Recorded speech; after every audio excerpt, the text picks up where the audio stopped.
चलो, सारे बच्चे एकदम आ गए, मस्त है ना। सुंदर वाली मॉर्निंग हो गई है सबकी। तो हम लोग आज शुरू करने वाले, क्या करने वाले हैं? नॉर्मेलिटी। चलो शुरू करते हैं। Heading is normality. क्या होता है नॉर्मेलिटी? देखना बस फॉर्मूला। नॉर्मेलिटी मीन्स होता है number of gram equivalent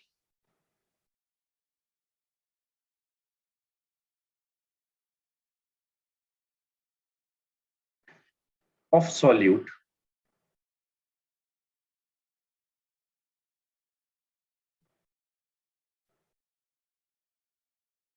present in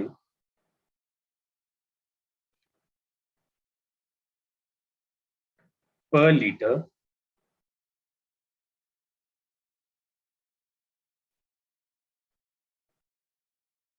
solution, है ना। पर लीटर सॉल्यूशन में प्रेजेंट हो क्या? Gram equivalent. अब ग्राम इक्विवेलेंट होता क्या है? तो नॉर्मेलिटी को डिनोट कर लेते हैं कैपिटल एन से। तो ये है आपके पास number of gram equivalent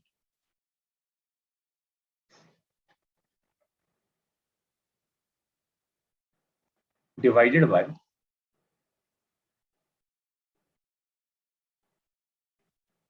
volume of solution in litre. अब ये होता क्या है? लेट्स, जो नंबर ऑफ ग्राम इक्विवेलेंट होता है, ये होता है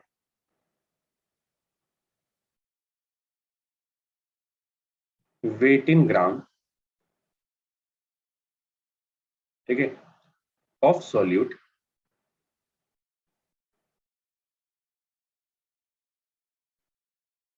डिवाइडेड बाय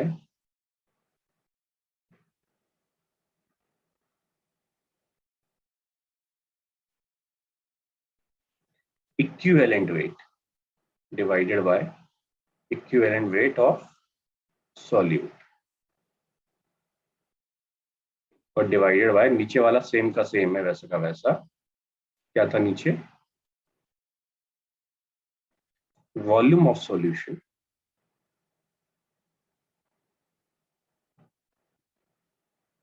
इन लीटर, ठीक है। अगला क्या है आपके पास? अब ये इक्विवेलेंट वेट क्या होता है तो देख लेते हैं।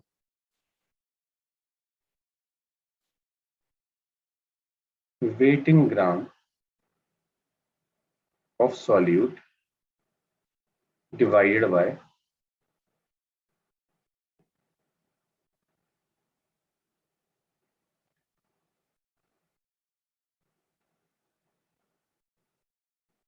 ये इक्विवेलेंट वेट है। इक्विवेलेंट वेट होता क्या है? इक्विवेलेंट वेट होता है molecular weight divided by N factor upon, अभी भी अपने पास है यहाँ पे, volume of solution.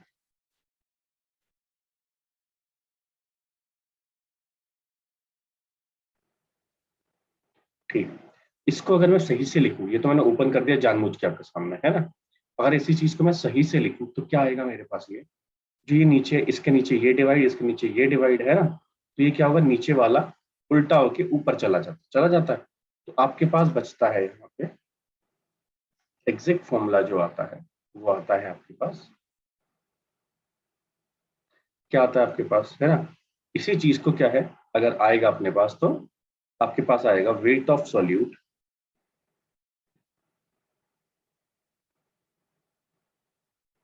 Divided by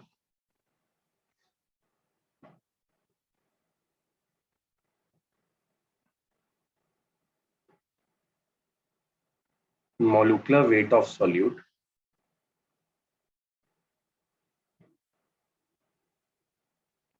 into volume of solution in liter into n factor। अभी देखेंगे ये n फैक्टर होता क्या है, ठीक है। तो नॉर्मेलिटी बराबर ये फॉर्मूला आ जाता है। ठीक है, ये आ जाता है किसके बराबर, नॉर्मेलिटी के बराबर। ठीक है, अगर इसको मैं एक साथ ना लिख के अगर अलग अलग स्टेप वाइज लिखूं तो कैसे आ जाएगा, मैं आपको वो दिखा देता हूँ। ठीक है, ये तो फॉर्मूला आ गया मेरे पास। ठीक है, इसी फॉर्मूले को मैं और इजी करके दिखाता हूँ आपको एक बार। ये हमने कंबाइन लिखा ताकि आपको सामने सामने समझ में आए, इसको मैं अलग अलग दिखा देता हूँ अभी एक बार।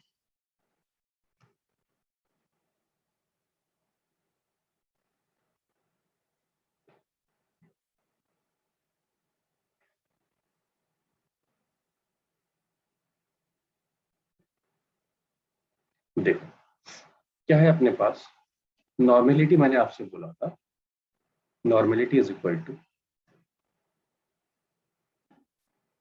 ग्राम equivalent divided by, gram equivalent किसके, of solute divided by volume of solution in litre. अगर मैं यही अलग से ले लूं ग्राम इक्विवेलेंट को, gram equivalent is equal to weight in gram divided by equivalent weight. अगर मैं इक्विवेलेंट वेट को अलग से ले लूं तो equivalent weight is equal to molecular weight divided by N factor. ठीक है, अब आप ध्यान दो क्या करोगे, अगर आप ये वाली चीज अगर यहां रखोगे, ठीक है, तो क्या आया मेरे पास, weight in gram divided by molecular wait,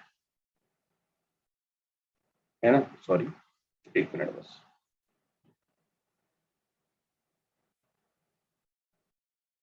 wait in gram divided by molecular wait,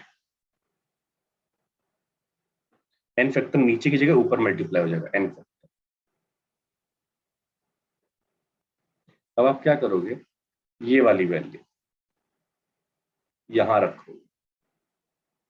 अगर आपने ये वाली वैल्यू यहां रखी तो ध्यान देना क्या आएगा आपके पास, आपके पास आएगा ये पूरा, तो यह क्या आ जाएगा, weight in gram of solute, किसका, सॉल्यूट का, सॉल्यूट,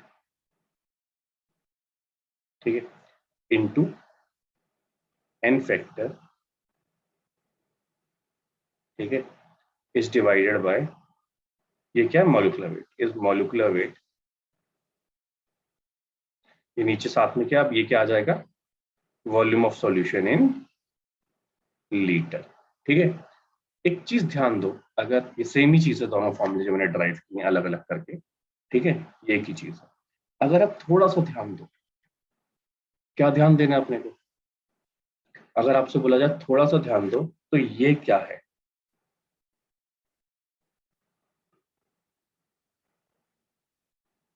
बताओ ये क्या है,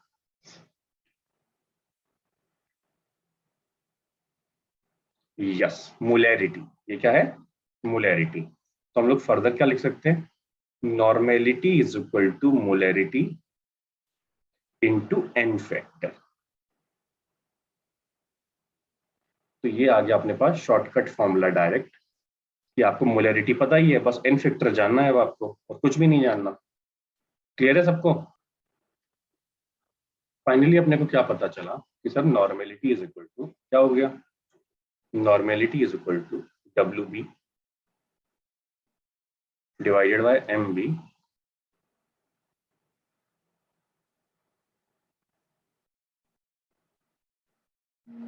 into volume in litre into N factor. ठीक है, यही चीज अगर वॉल्यूम किस में हो जाएगा, एमएल में हो जाएगा, तो नॉर्मेलिटी बराबर क्या हो जाएगा, सेम चीज, weight of solute in gram, weight of solute in gram divided bye molecular weight of solute, molecular weight of solute into volume in ML, किसका, सॉल्यूशन का वॉल्यूम, तो ऊपर किससे मल्टीप्लाई करते थे, 1000 से multiply, into n factor into n factor.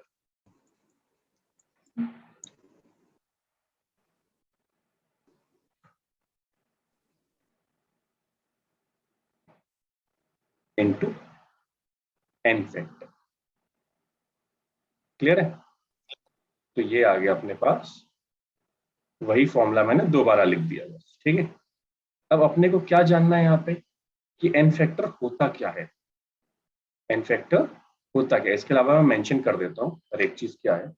WB is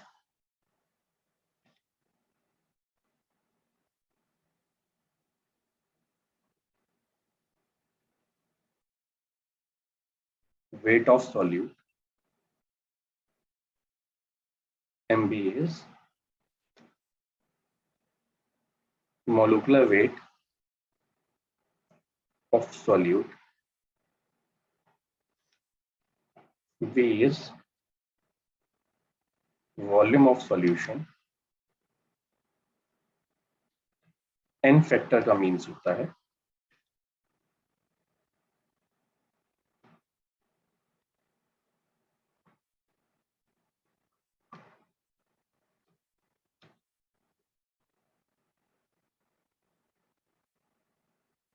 acidity, basicity, valency, इसके अलावा है चेंज इन ऑक्सीडेशन नंबर, ये आपको बताया जाएगा अभी, है ना। ये कुछ चीजें हैं जो एन फैक्टर डिफाइन करता है, तो देख लेते हैं what do mean by N factor. ठीक, सबसे पहले सर ये एन फैक्टर क्या होता है?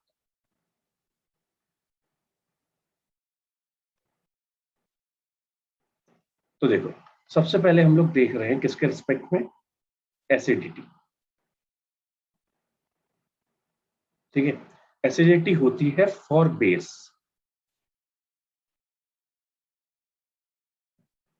एसिडिटी होती है बेस के लिए, है ना। ये क्या होता है, इसका मतलब होता है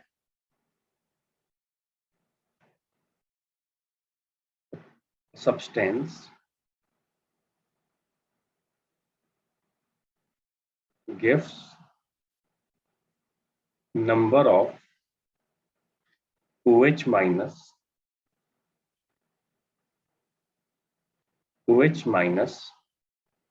ion in water। ठीक है, जैसे ही आप पानी में डालते हो किसी भी बेस को, तो जितने नंबर ऑफ OH माइनस देता है ना, वही क्या कहलाता है, उसकी एसिडिटी कहलाता है। जैसे आपने क्या ले लिया, NaOH ले लिया। NaOH को अगर आप पानी में डालोगे तो ये बनेगा Na plus plus OH minus. तो इसकी बेसिसिटी क्या होगा, कितने आयन्स हैं इसके, एक आयन है, एक OH दिया है, एक OH दिया है, तो इसका एन फैक्टर हो गया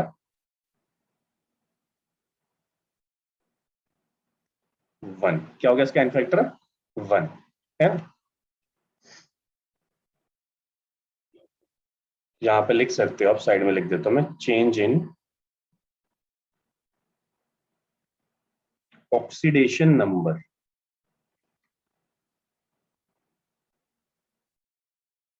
अगर यही चीज मैं और किसी के लिए देखो, मान लो कोई और है जो OH देता है, एक मिनट बस, मान लो आपके पास है सेकंड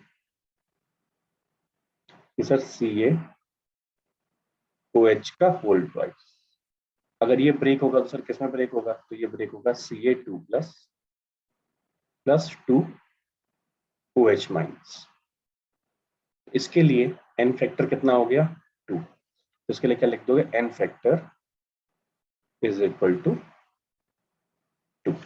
ठीक है, अब एक छोटी सी प्रॉब्लम है। क्या प्रॉब्लम है कि अपने को इसके बाद जो जानना है उसमें थोड़ा सा वेरिएशन आता है, चलो देख लेते हैं। नेक्स्ट है मेरे पास बेसिसिटी। बेसिसिटी होती है for acid.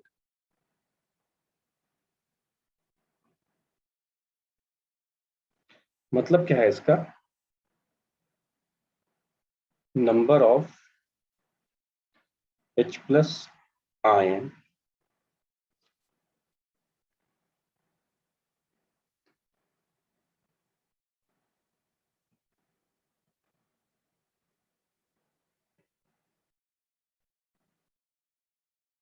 any acid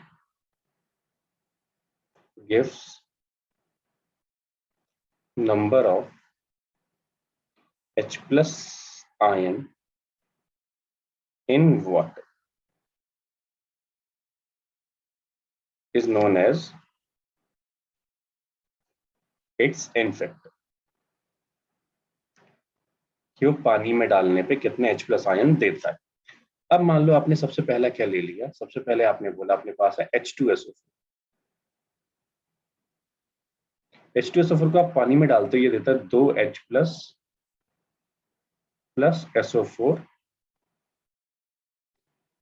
2 minus ion, ठीक है, ये देता है। अब देखो अगर मैं इसका स्ट्रक्चर बना के दिखाऊंगा आपको तो ध्यान से देखना, स्ट्रक्चर में क्या है, इसके सल्फर होता है, डबल बॉन्ड O पहले बनाया मैंने, उसके बाद OH, उसके बाद OH,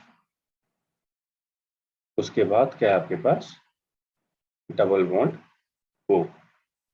अब ध्यान दो, जो ये वाला H है और ये वाला H है, देखने में क्या लग रहा है आपको सर OH आया नहीं है, तो देखने में क्या लगता है कि सर ये तो OH है, बट ये OH रियल में क्या होता है, ये आप मान लो कि इसने अपना H प्लस आयन डोनेट कर दिया, इस पे माइनस चार्ज आया, इसने H प्लस डोनेट कर दिया, इस पे माइनस चार्ज आया है ना। मैं आपको दिखा देता हूँ ऐसा करके। मान लो इन लोगों ने क्या किया, अपना H प्लस आयन डोनेट किया, ठीक है, तो क्या बनेगा इनका, तो ये बनाएंगे बेटा S double bond O, double bond O, bond O minus and O minus plus 2H plus, है ना। ये OH डोनेट नहीं करता, H प्लस डोनेट करता। अब ध्यान दो, ये क्या है minus single double, minus single double, तो किसमें है ये कॉन्जुगेशन में, किसमें चलेगा ये कॉन्जुगेशन में। H प्लस इसलिए डोनेट करता है क्योंकि ये अब स्टेबल है बिकॉज ऑफ रेजोनेंस, है ना। ये किसकी वजह से स्टेबल है अब, ड्यू टू रेजोनेंस, है ना। रेजोनेंस क्यों, माइनस सिंगल डबल, ठीक है, या minus single double, minus single double, minus single minus, है ना। ये कॉन्जुगेशन में चलेगा, किसमें चलेगा ये कॉन्जुगेशन में चलेगा, जिसकी वजह से ये स्टेबल है, ठीक है। इसलिए ये क्या करता है H प्लस आयन दे देता है। तो इसका एन फैक्टर क्या हो गया, इसका एन फैक्टर हो गया 2, ठीक है। अब देखो नेक्स्ट, मान लो आपके पास है HCl। HCl अगर आपने मान लो पानी में डाला तो क्या देगा, एक H plus plus Cl minus. हम इसमें वाटर दिखा नहीं रहे फिलहाल अभी, ठीक है, ताकि आप थोड़ा कंफ्यूज ना हो। तो कितने दे रहा है ये H प्लस आयन, एक H प्लस आयन दे रहा है, तो इसका एन फैक्टर क्या हो गया 1, क्या हो गया इसका एन फैक्टर 1 हो गया। अब ध्यान दो, इसके अलावा क्या है, अब ऐड करने जा रहे हैं हम लोग कुछ और भी, जिसके एन फैक्टर निकालने अपने को, ठीक है। थर्ड है आपको H3PO4। अब इसका स्ट्रक्चर देखेंगे, ठीक है। तो ये P double bond O, bond OH, bond OH and bond OH। इसके पास क्या है, ध्यान दो यहाँ पे, ये H, एक H, दो H, तीन H, जो O के साथ है, जो O के साथ है, क्योंकि H प्लस डोनेट करेगा तो O पे माइनस आएगा, और O माइनस किस में चला जाएगा, रेजोनेंस में, जिसकी वजह से क्या हो जाएगा, स्टेबलाइज, है ना। तो कितने H प्लस डोनेट करने के लिए इसके पास 3, तो इसका एन फैक्टर कितना हो गया, इज इक्वल टू 3, ठीक है। अब देखो,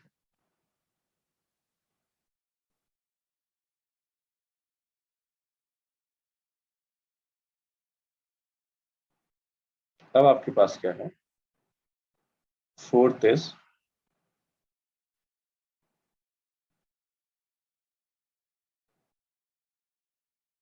H2PO3, ऐसा है आपके पास, मान लो ये H3PO3 है ना, सही कर लो, H3PO3 है ये,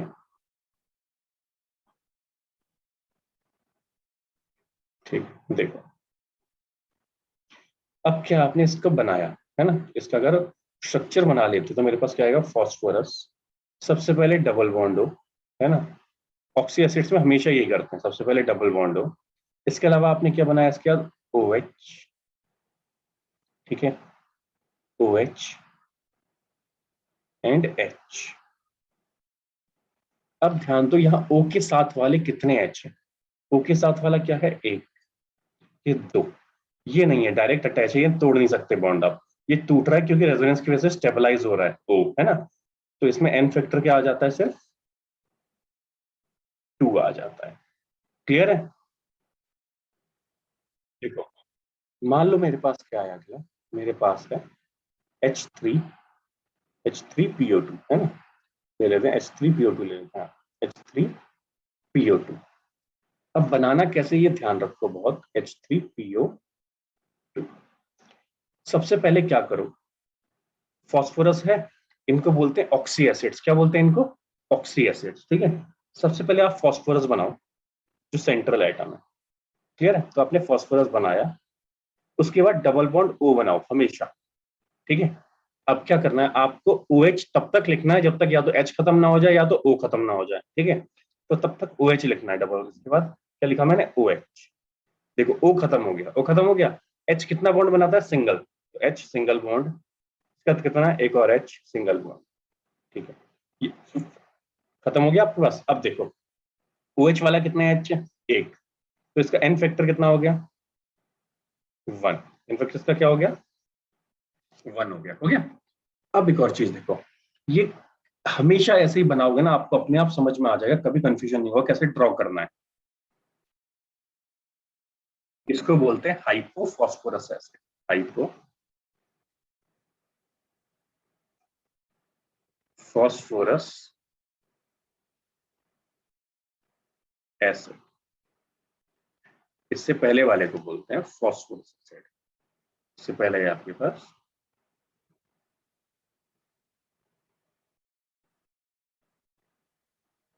फॉस्फोरस एसिड, इससे पहले आपके पास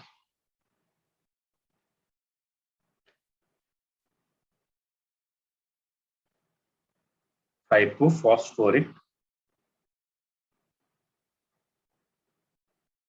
एसिड, या आप डायरेक्ट फॉस्फोरिक एसिड भी बोल सकते हो, ठीक है। अब आपके पास क्या है, एक और क्वेश्चन है, ये आप खुद से मुझे ड्रॉ करके ट्राई करके बताओगे कि ये आपसे कितना आ रहा है। आपके पास है H, आपको थोड़ा सा टफ दे देते हैं, H3PO5 ले लो, H3PO5 करके देखो। सबसे पहले मेरे को क्या करना है, फास्फोरस बनाना है, फास्फोरस बनाने के साथ मेरे को क्या करना है, उसके बाद डबल बॉन्ड O बनाना है। अब मुझे OH तब तक लिखना है जब तक कोई एक खत्म ना हो जाए, तो OH, उसके बाद OH, तो ये O भी खत्म, H भी खत्म, लेकिन O एक और बचा है, 1 2 3 4, O एक और बचा है, तो O किसके साथ आएगा, ये इतना 1 2 3 4 5, ये तो 5 हो चुके हैं, फिर एक और तो आना पड़ेगा, तो क्या होगा अपने पास, 1 मिनट बस, इसमें बस थोड़ा सा वेरिएशन और हो जाता है, इसमें ये बॉन्ड यहाँ आ जाता है एक और, तो के साथ फिर OH आ जाता है, क्या आ जाता है ये OH, परऑक्साइड बॉन्ड बन जाता है, अब अपने पास क्या है, ये ऐसा स्ट्रक्चर होता है, ठीक है।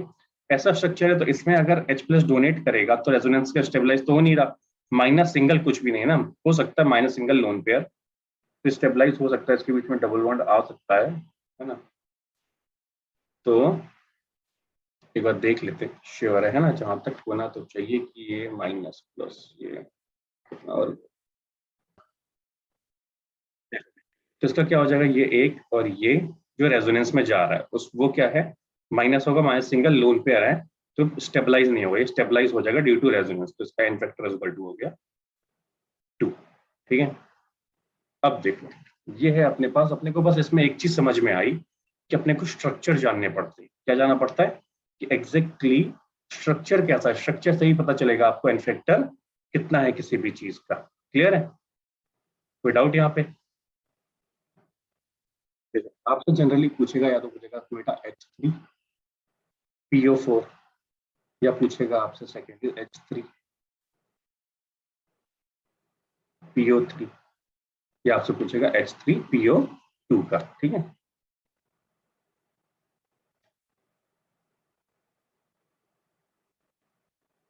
तो बिना कंफ्यूज हुए आपको क्या याद रखना है, number of oxygen -1, n factor is number of oxygen, इन्हीं के लिए थे ऑक्सी एसिड की, नंबर ऑफ ऑक्सीजन -1, तो क्या हो गया हर एक के लिए, 4 - 1 3, 3 - 1 2, 2 - 1 1, क्लियर है। बाकी हम कल कंटिन्यू करेंगे इसका, है ना, एन फैक्टर वाला पार्ट। होपफुली यहाँ तक समझ में आया होगा आपको। देखो हम लोग क्या देख रहे थे यार, एन फैक्टर देख रहे थे। तो अपने पास क्या है यार, लास्ट टाइम आपने देख लिया था एसिडिटी, बेसिसिटी, अब हमारे पास है वैलेंसी। वैलेंसी क्या होती है,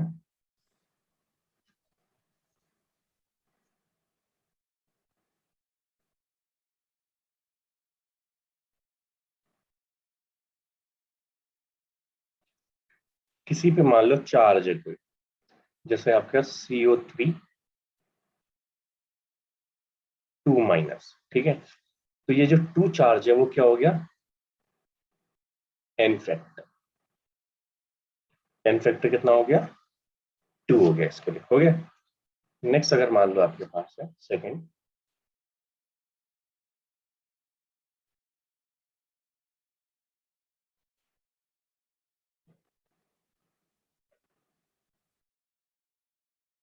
PO4 3-,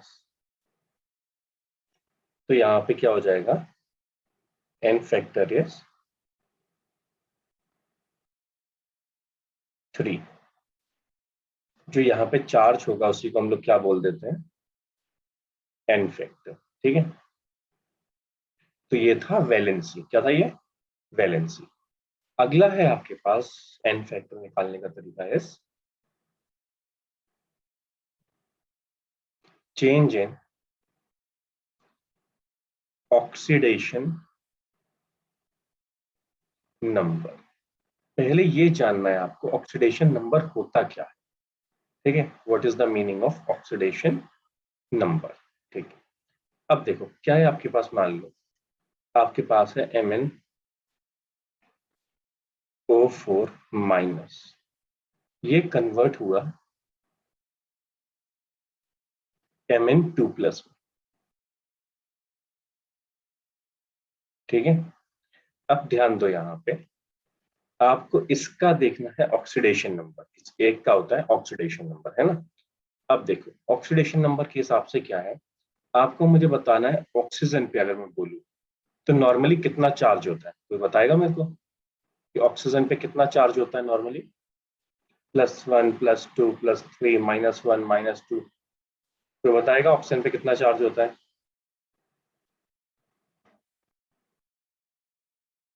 -2, है ना। तो ठीक है, जिसका ऑक्सीडेशन नंबर निकालना है, जिसका ऑक्सीडेशन नंबर निकालना है उसको x मान लेते हैं, उसको क्या मान लेते हैं, x प्लस, कितने ऑक्सीजन है, 4, एक ऑक्सीजन पे क्या चार्ज होता है, -2, ठीक है, बराबर टोटल चार्ज कितना है ऊपर, -1, तो x इज इक्वल टू क्या हो गया, +7, ठीक है। तो इस पे चार्ज कितना हो गया, +7 चार्ज, यहाँ पे कितना दिया है, +2, तो +7 और +2 में कितने का डिफरेंस है, कौन बताएगा मुझे, +7 और +2 में कितने का डिफरेंस है, तो यहाँ पे डिफरेंस है अपने पास +5, कितने का डिफरेंस है, +5 का। तो यहाँ पे मेरे पास एन फैक्टर क्या हो जाएगा इसके लिए, तो इसके लिए आपके पास एन फैक्टर हो जाएगा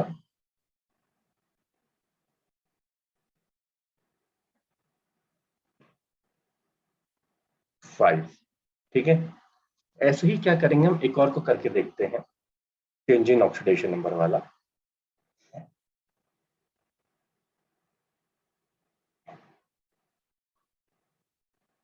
सेकंड मान लो आपके पास है यही Cr2O7 2-, ये आपको देगा मान लो इसने आपको दिया मान लो Cr3+, ठीक है, Cr3+ दिया। आप मुझे बताओ, अगर क्रोमियम का चेंज देखना है, किसका, क्रोमियम का, ये क्रोमियम है, तो इस वाले का ऑक्सीडेशन नंबर निकाल के ट्राई करो एक बार। क्रोमियम है, उसको x मान लो, सॉल्व करके देखोगे एक बार, ट्राई करो। जब भी आपको किसी का ऑक्सीडेशन नंबर निकालना हो तो उसको x मानो, जितने वो है उससे मल्टीप्लाई कर दो, 2x हो गया। प्लस क्या, साथ में जो है उनके ऑक्सीडेशन नंबर के साथ उनकी वैल्यू को मल्टीप्लाई कर दो एटम को। तो ऑक्सीजन का कितना होता है, -2 चार्ज होता है, अपने को याद रखना है। 7 × -2, टोटल चार्ज यहाँ कितना दिख रहा है, -2 इक्वल टू -2। कुछ नहीं होता तो 0 आ जाता, तो सॉल्व करोगे तो ये +6 आ जाएगा। उस तरफ कितना है, +3, कितना हो गया, +3। देखो इस वाले में क्या है, ध्यान दो, मैग्नीज को बोला मैंने, तो मैग्नीज को हमने क्या मान लिया था, x मान लिया था, ठीक है। ऑक्सीजन का क्या होता है चार्ज, -2 होता है। कितने ऑक्सीजन है, 4। मैग्नीज का x, ऑक्सीजन का चार्ज होता है -2, हमें याद रखना है। तो कितने ऑक्सीजन है, 4। टोटल चार्ज कितना है ऊपर, इक्वल टू -2। अब x सॉल्व करोगे आएगा +7। तो ये कितना है राइट में, +2, ये कितना आया, +7। तो इन दोनों का डिफरेंस कितना हो गया, 5, चेंज इन ऑक्सीडेशन नंबर, ठीक है। एन फैक्टर क्या हो गया, 5। क्लियर है।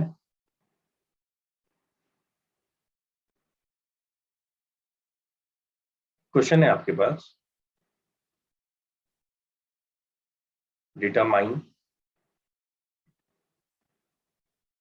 The normality of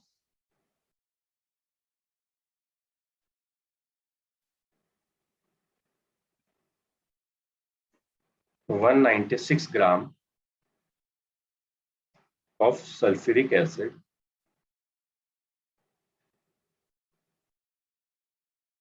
dissolved in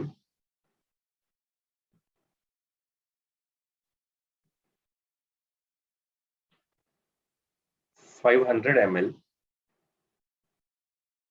of aqueous solution।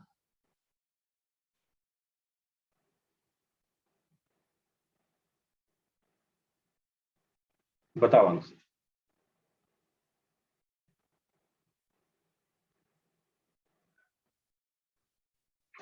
आपको पता है नॉर्मेलिटी इज इक्वल टू क्या होता है,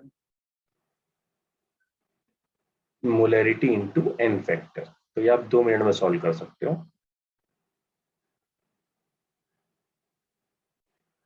तो नॉर्मेलिटी इज इक्वल टू होता है, मोलैरिटी कैसे निकालोगे आप, वेट आपको दिया है कितना, 196 ग्राम, डिवाइडेड बाय इसके molecular weight 98, volume is 500 ml, divided by 1000 into N factor 2। इसको अगर मैं सॉल्व कर लूँ आपके सामने, तो 5 2 9 2 2 2 2 कितना हो गया, 2 2 4 4 2 8। 8 आंसर आ गया आपके पास। आपको क्लियर है। अपने को क्या निकालना है, determine the molarity of dibasic acid आपसे बोला गया है, और आपको ऑप्शन दिए A is equal to N, B is equal to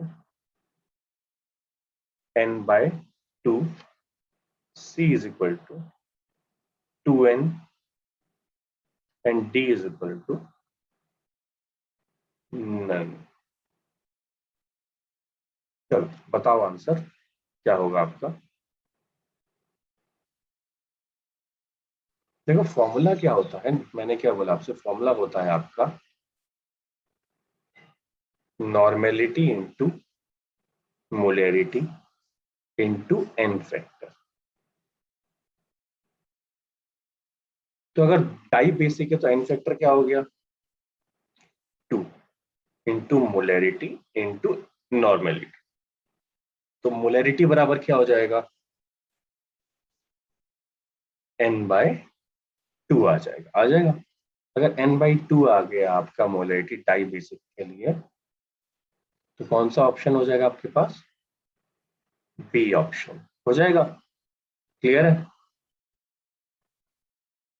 इसमें सेम फॉर्मूले यूज करते हैं हम जैसे बाकी जगह यूज करते हैं ना। जैसे क्या है, फॉर डाइल्यूशन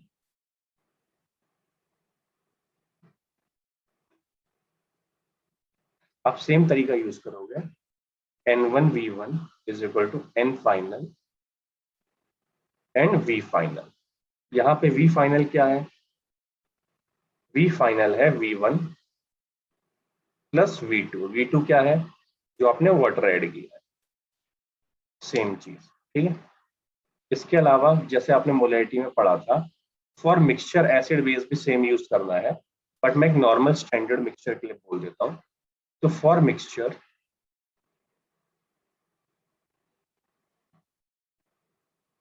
फॉर्मूला होता है N1V1 प्लस N2V2